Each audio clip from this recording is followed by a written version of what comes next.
Ulishawahi kusikia mtoto anafunguliwa kadi zaidi ya 2, 3? Yaani mama mjamzito anapoenda kufungua kadi, wakati huu anaenda hospitali fulani na mwanaume fulani, wakati mwingine anaenda hospitali nyingine kufungua kadi na mwanaume mwingine. Kwa hiyo mtoto anakuwa na baba zaidi ya mmoja. Yaani mimi huwa najiuliza kitu kimoja, kwamba Wizara ya Afya kwani inashindwa kutengeneza mfumo? Yaani kama mimi ningekuwa na mamlaka, kutengeneza mfumo ambao unasomana wa kadi.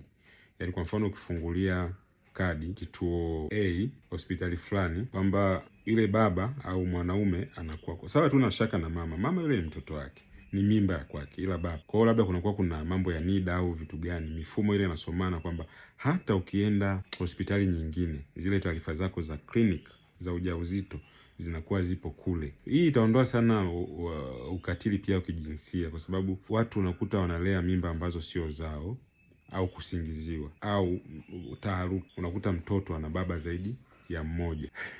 Hivi nimeeleweka? Kwa hiyo inaondoa taharuki, kwamba hata kama ukienda hospitali nyingine, jina lako na la yule mwanaume linakuwa tayari lipo kwenye system. Hiyo nadhani itakomesha. Ila hii masuala mwanaume unakuwa mtoto ana baba zaidi ya mmoja, alafu very simple ku control, kwa sababu system nadhani inawezekana.